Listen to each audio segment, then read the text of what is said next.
Welcome to the second episode of the Teacup Trail. We will be going over Season 6, Episode 3 of When Calls the Heart. I was going to post this on May 30th, Sunday, but it's my birthday, and I know I will be very busy during the Memorial Day weekend. I actually want to do a shout out.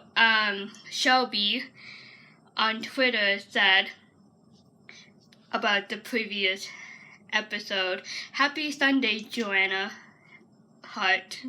You give an excellent analysis about Season 6, Episode 2.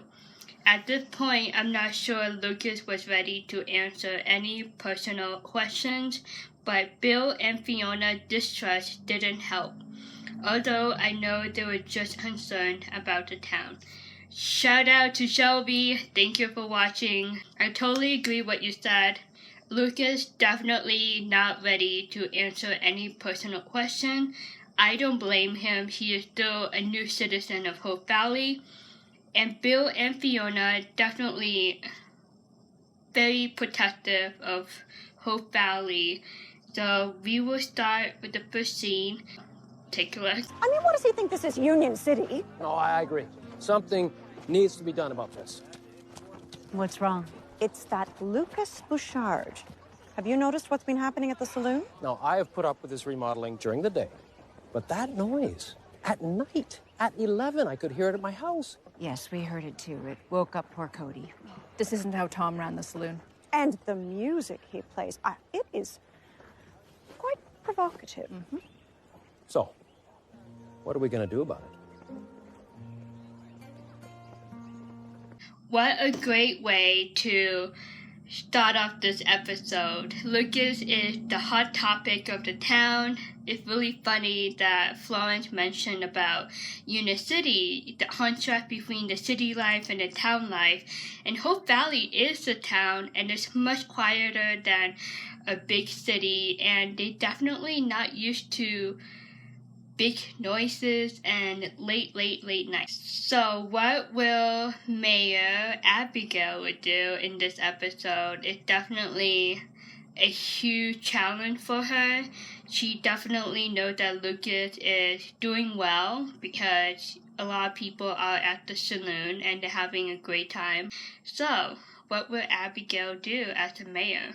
And before I forget, I have my Teacup. Today is actually a less harder day, thank God. I actually have Arizona iced tea. Iced tea is always a good idea. Here's your book back, Mrs. Thornton. Thank you, Emily. I wish we had a library in town. I'm working on it. Someday. I added in the scene of Elizabeth talking about the potential future library for the town, and it's definitely something that we should keep an eye on, the library. Madam Mayor, this is a pleasant surprise. What can I get you? Well, unfortunately, this isn't a social visit. I see. First, let me say how happy we are that your business is doing so well. I sense a butt coming. Well, there are some concerns about the hours you keep and the noise. The noise? Yes, from your patrons and the music. But I was hoping you'd be willing to help us. What do you have in mind? Perhaps you could close by 10 p.m. That is a little early, isn't it? Well, those are the hours that Tom kept when he was running the saloon. I don't think it's unfair. Okay. I'll watch the hours. And the noise. And the noise. Especially if we're not busy. Thank you. And congratulations again on your success. Mayor Abigail doing her thing. Two things is the noise, and the second is the closing time.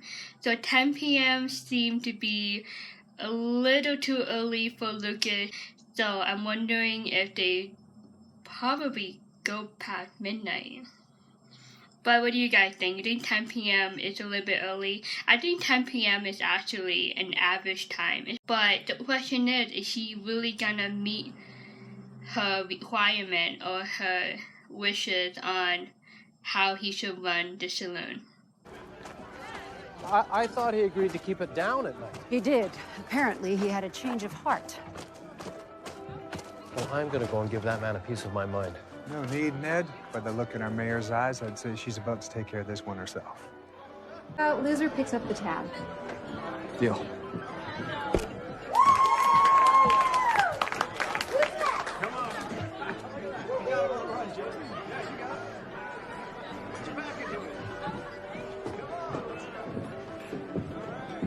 Henry, Mike, enjoying the game? Well, I'd be enjoying it a lot more if Lucas here wasn't cleaning up. I'm not really enjoying it. Mr. Bouchard, I thought you agreed that you would close at 10 o'clock. Well, no, I said I would watch the hours if business is slow. And as you can see, it's not. And besides, it's not as though I'm breaking any laws. Mr. Bouchard, we're used to people keeping their word around here. Sorry. Gentlemen, full house. Would you like to join us, Mayor? We have room. No, thank you. I have an early morning. Gentlemen.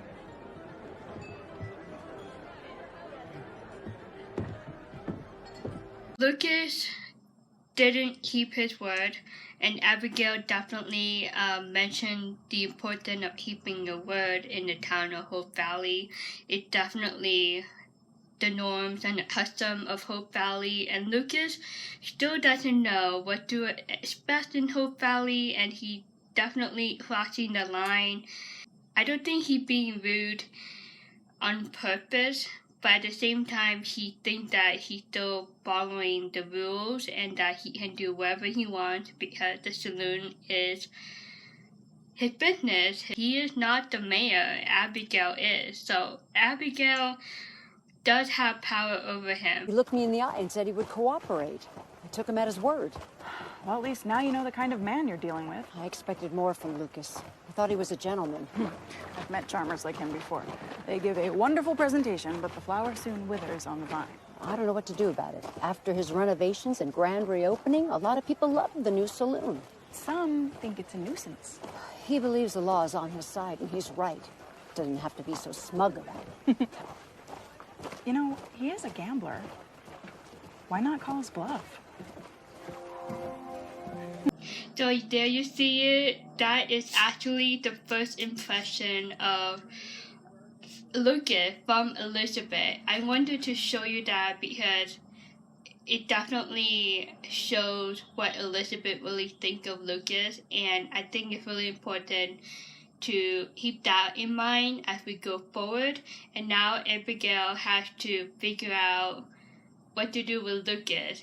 There has to be some form of agreement between the two before moving on with the saloon. And Abigail made a good point. Really lighten up the town by renovating the saloon. And as you can tell so far, so many people show up at night. May I ask what you're doing? You made a very good point last night. There are no laws that restrict your hours. So the town council plans to address that. Is this a joke? Oh, no, not at all. The meeting is open to the public. We hope you'll join us.